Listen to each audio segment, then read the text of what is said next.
Unlabeled leadership is a volunteer service. We appreciate our guests for their stewardship and remarkable stories. We also appreciate listeners like you who back the show with star reviews and contributions. Gary DePaul with Unlabeled Leadership. This is episode 135. We are broadcasting a special episode entitled Don Kirkey and Ajay Pangarkar on Zelensky's leadership. Here's a shout out to listeners from the Bronx, New York, Window, North Carolina, Westchester, Ohio, Springfield, Virginia, and Cedarburg, Wisconsin. This episode goes out to the people of Ukraine. Our hearts, thoughts, and prayers are with you. We do have listeners from Sebastopol, Ukraine, and we hope that all of you, like the rest of the people in Ukraine, are safe. We have several listeners from cities in Russia.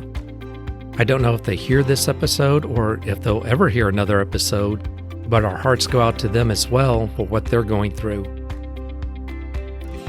I do have one request of you, the listener. If you value what we're talking about, please share it on social media. I haven't requested you to share episodes before, but consider sharing this one. With that, let's get started. Ajay Pangarkar has been in episodes 3 and 38, and Don Kirkey has been in episodes 29 and 32. In episode 41, they both appear together. Don is the principal consultant for Trinity Creek Group, and he is an associate graduate faculty member at the University of North Carolina at Charlotte. Ajay is the president of Central Knowledge. He is a professor at Sprott School of Business. You could read more about them in the show notes. Ajay had suggested that I would have someone on the show to talk about Zelensky's leadership. Much to his surprise, I invited him and Don Kirkey. You're about to hear our opinions based on live broadcasts from Zelenskyy, Putin, as well as from the Free Press. In this episode, we will talk about 3 characteristics or aspects of Zelensky's leadership. Part 1. Lead by example. While much of leadership is based on what we say, a large part of it is based on what we model for other people. In other words, what we say and do and act and behave affects the behavior of the people around us. Ajay begins by contrasting Zelenskyy with Putin. Here's Ajay. War in Ukraine and the invasion by Russia is a tragic event happening in our world right now. One thing I noticed was the difference between the two leaders, between Vladimir Putin and Volodymyr Zelenskyy, where Putin, from my perspective as leadership, is looking as it's more of an ego issue, I think, at this point. A person in a leadership role, of a dictatorial leadership role, where he has pretty much, from what we understand, everything in the world that he needs, including the permanent rule of a country. Where do you go from here? So it becomes more, in my opinion, of an ego issue where he's trying to expand his empire. He's got nothing left to do but continue to build his ego. Whereas Zelenskyy is more of a selfless act. He's trying to defend it for his people. And maybe not just for his people, but it might be selfish in the sense that he's defending the interests of a country he believes in. And while that sounds a little selfish, it's actually selfless because he's doing something that we would consider I guess maybe in certain instances, a patriotic duty where we're looking for the best interest for our population, especially as a leader of a country. You're looking for the best interest of your population. So in my opinion, what's going on here is one leader is looking in terms of ego, so selfishness, whereas the other one is taking a role of being selfless in their attempt by remaining in the conflict and not fleeing. The U.S. offered him sanctuary. He says, I need arms. I don't need a ride. Yeah. That one sentence sort of reflected his attitude, which resonated with the world and especially with the people in his country. It shows a sense of action, selflessness. I don't know how to describe it, but it's really interesting because I asked myself, if I were in that position, I hope none of us ever are, if you are fortunate enough to be a leader of a country and you're in that position, what would you do? And I answered it saying, chances are, if I'm honest with myself, I probably looked for the ride, not the arms. Listen, it's human nature, the fight or flight kind of thing. Maybe I would have stepped up. I don't know. I don't think so.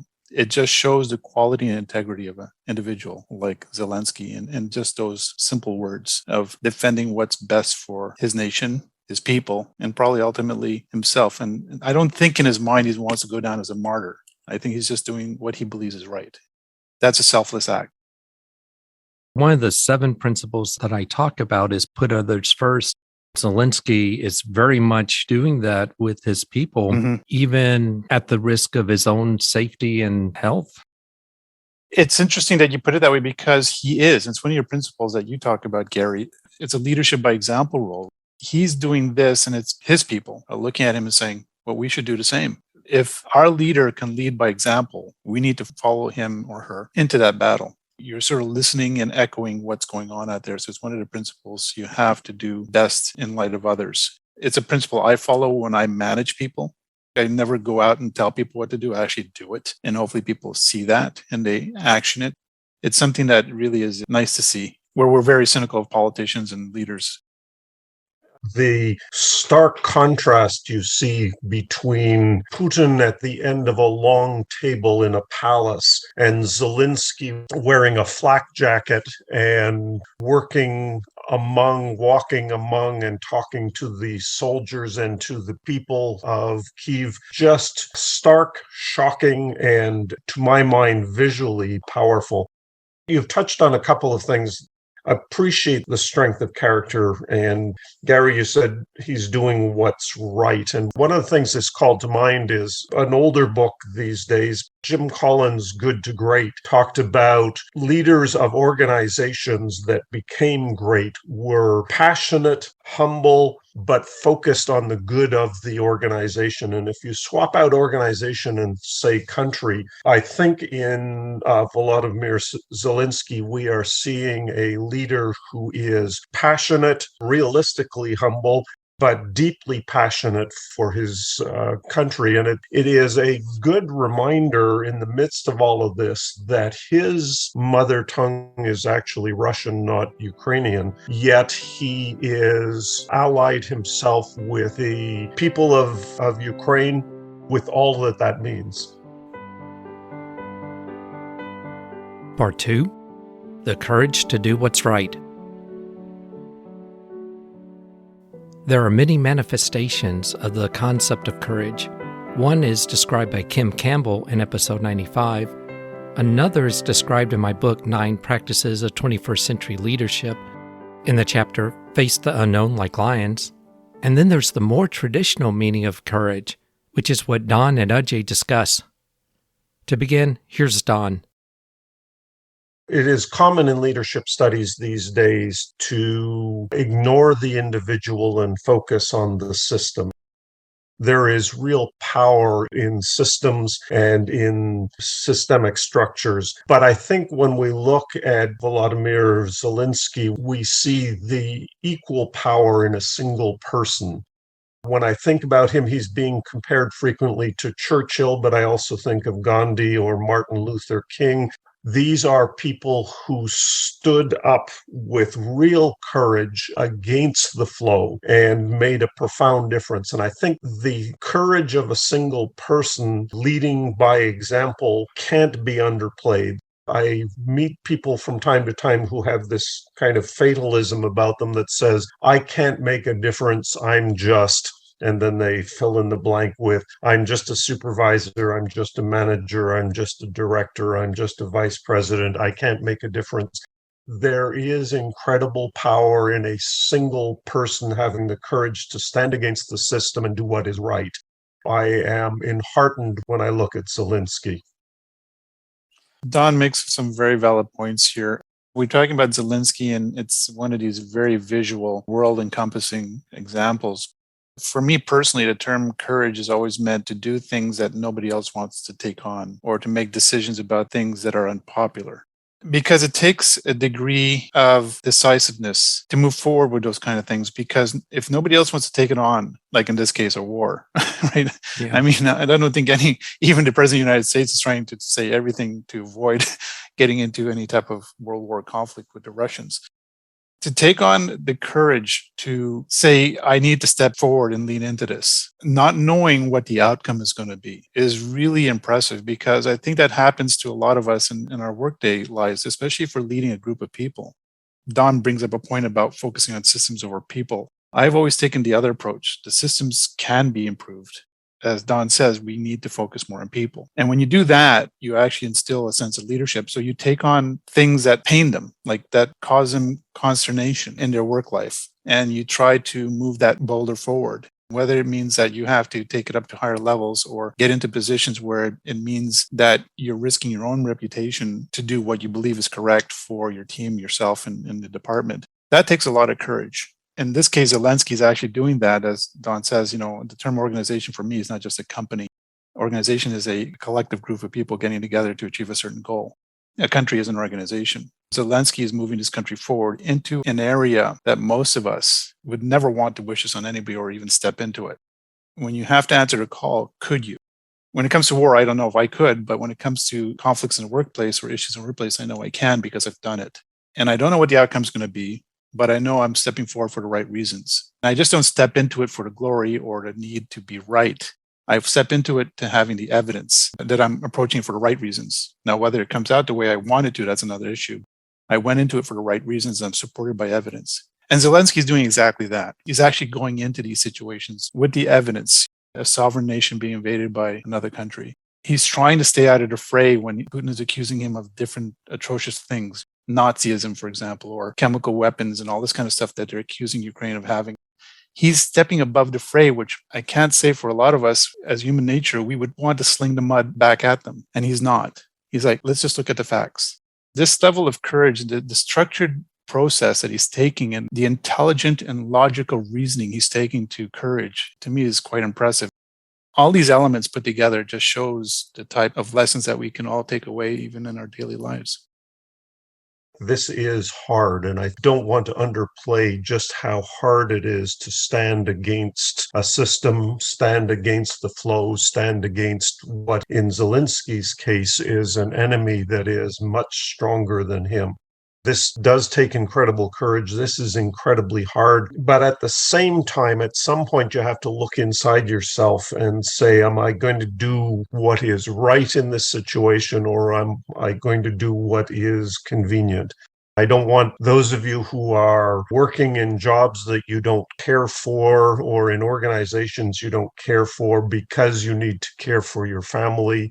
I don't want you to feel bad, but I also recognize at some point all of us in our careers are going to have to make that tough call.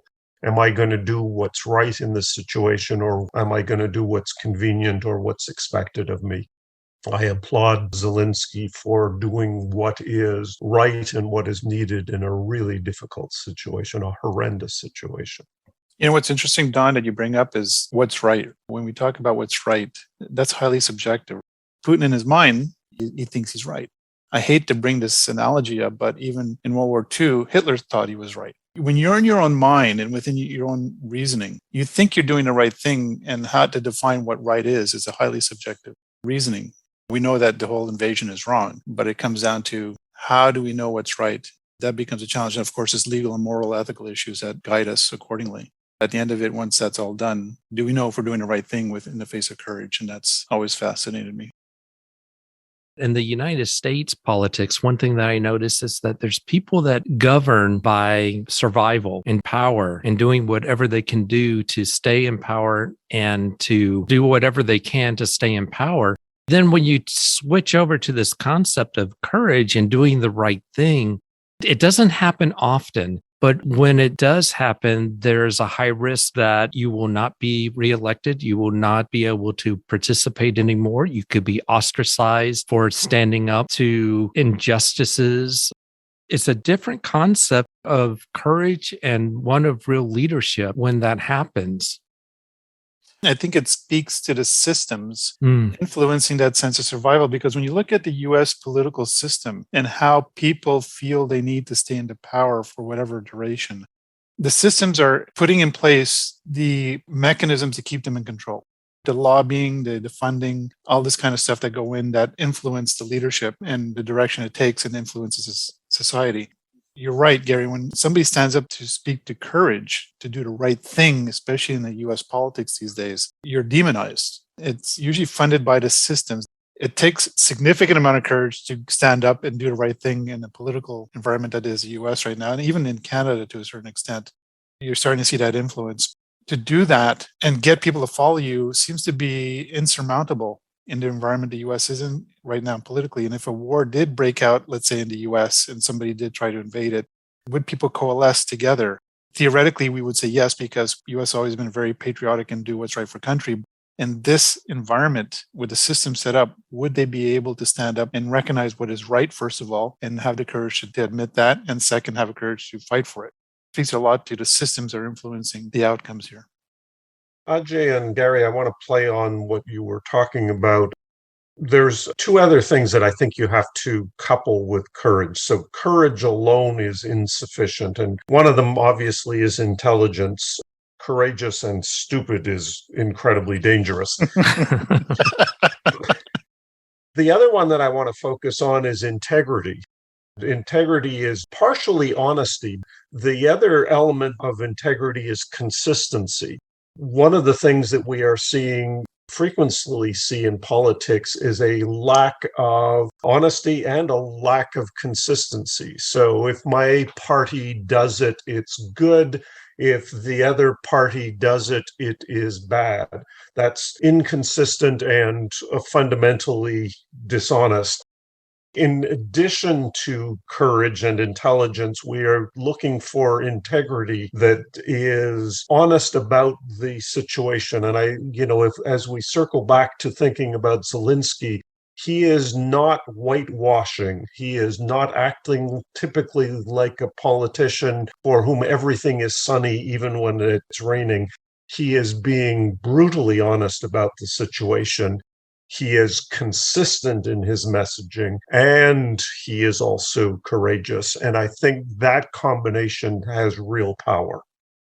That integrity, Commandant, is at the heart and soul of all of this.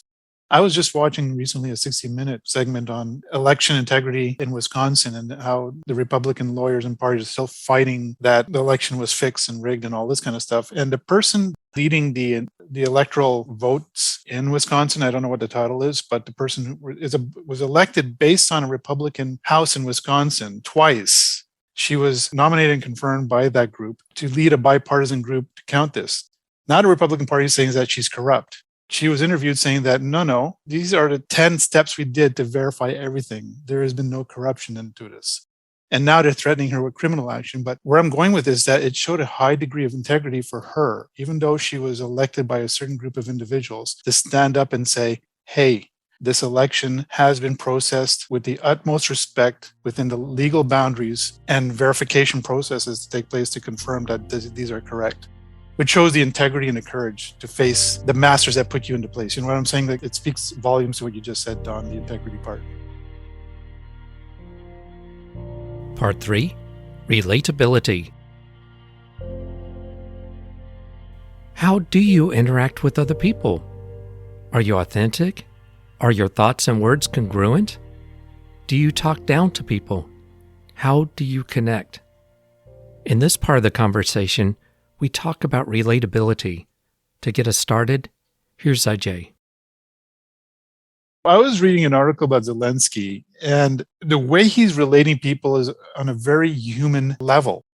There was an area in Ukraine that was bombed that, as a young man, he used to go to bars and enjoy himself with his friends. He related it in those words that, this is where I spend time with my friends, and it got destroyed. He was connecting with people on an emotional level. And emotions, of course, as we know, logic is reason. Emotions drives passion. The emotion part, when you connect that EQ side of things, when you connect into people's feelings and relatability, it engages people. You're not saying to them, this is what makes sense. Here are the steps to take. You're saying, no, here's the emotion I want to draw out of you. And that's what he's doing. He's speaking to the people in terms like he's speaking to your buddy. When we get together, when we're on a podcast, the three of us, we laugh and joke and we speak, in fun terms, and we, sometimes make fun of each other and we relate to each other. I mean, he's not doing that to that extent, but he's actually relating in a way that people can understand and appreciate. He's not talking with platitudes like Don was saying before, as a politician would. He's not talking with big terms and multi-syllable phrases. He's just saying, I'm a human being. This is what's happening and we need to engage. He's making it a way in his communication that creates empathy. It creates alignment. It creates relatability. There's a lot of things happening in his communication. He's never spoken in a way he feels that he's better than you. He's speaking to you in a way that he is you. That's saying a lot to his leadership style and how he's engaging people, to the extent that people from other parts of the world, even from Canada, there are soldiers who, of course, the Canadian military says, well, we can't protect you if you go there on your own. We're not going into this battle. But if you're going there on your own, you're allowed to, but we can't protect you under the Geneva Convention. They're going in to fight for the Ukrainian people on their own volition. Think about the power that this communication has from Zelenskyy and how he's doing it. To me, it's impressive. And I wish I had that ability because, you could probably move mountains if you can communicate in those terms in a very relatable sense. You'll notice when he speaks, when he is on video, he is not dressed up. He speaks in a khaki-colored t-shirt and occasionally a flak jacket. He almost never speaks from the chair that is legitimately his in his office. The few times that he has, it is just to make the point that he's still there, not to assert his authority. He doesn't need to assert his authority. He naturally speaks to it. One of the things that struck me, Ajay and Gary, is when he spoke to the British Parliament. One of the masterful things that he did was to echo back to them Churchill's famous speech where he was encouraging the UK to fight. Those of you who've seen the movie The Darkest Hour will recognize that speech. Zelenskyy masterfully echoed that speech back to the UK Parliament as he was talking to them about what he and what the Ukrainian people would be doing. This truly is a masterful communicator, and I am really impressed. Back to our conversation a little earlier about integrity. He speaks very naturally, very capably, but he does, as Ajay has been saying, speak also from the heart in a way that is powerfully engaging. There is not a lot of artifice in the way that he speaks. It sounds exactly like what you would hear from a friend that you respect and care for. It's that relatability, right, Don? I mean, you just said it. He could have said a lot to the British Parliament, and they would have still applauded him and gave him a standing ovation, but it may not have resonated as much. He's speaking to the Canadian Parliament coming up soon. I wonder what he's going to say there. He's probably doing a bit of research on what our great leaders have said. Our famous predecessor, father of our current Prime Minister, Pierre Trudeau, once said, "Just watch me." And that was like the three words that sort of echoed and went down in history in Canada because he called in the military to enact certain things here in the early 70s. That relatability, because the way he did that, right? I mean, he used Churchill, and of course, Churchill means a lot to a lot of people around the world for what he is and as a leader. But for the British people, that's going to the heart. That's almost speaking to a religious intent in the sense that, I don't mean it in a literal sense, but if you speak to Churchill's words, that's an underlying and a defining moment for the British people that really stuck at home. You know what I'm saying? It just really planted a flag there that really made people think, especially the politicians in the UK. And that's the power of words, right? I mean, Shakespeare once said, pen's mightier than the sword. Words are much more powerful if you use them in a way he's using them in a very contextual sense and making people engage with it. And he knows how to choose his words. One of the other principles is connect with others. And I think this is a point both of you are making, is that he knows who his audience is and he knows how to connect with them both intellectually and emotionally. He adjusts what he says to resonate well with his audience that he's speaking to. Putin's communication is more of a command and control, right? Do as I say. He's executing orders and expecting people to fall in line. And we hear, allegedly, some Russian troops not fully convinced that this is necessarily the right thing to do. They're not necessarily fully bought in. They're following orders, but you get the feeling that some of the troops are not fully bought in to this fight. If you had a Zelenskyy communication ability, if Putin had that, he may have gotten away with some of this stuff. If you communicated differently, so where you have one side talking command and control, Putin, you have Zelenskyy engaging people and making people like me or you and countries volunteer that, yes, he's right. We're not being told that he's right. We're volunteering that, yes, he's correct. And we're making the choice. We're not being told to make the choice. That's the biggest difference between how both are communicating and getting buy-in from people. What Putin is communicating is not necessarily what his audience needs to hear and what would help his audience. There's a huge disconnect there. So, yeah, I completely agree with you. One of the things that comes to mind, I guess the analogy is Putin appears to be speaking from the throne. Yeah, that's so true. And there's a danger for any leadership in speaking from the throne. And it is a reminder that we are living in the 21st century where the power is in a persuasive use of the current media. And the current media does not handle speeches from the throne very well. It handles Volodymyr Zelensky's approach much better. So he is man on the street, out in the street, talking to people in the subways, in the office. All of these things naturally, persuasively, passionately. When you contrast that with Putin, who not just sounds like he's giving a speech from the throne, but sounds almost robotic in his lack of passion and engagement in the way that he presents things, the contrast is stark and powerful.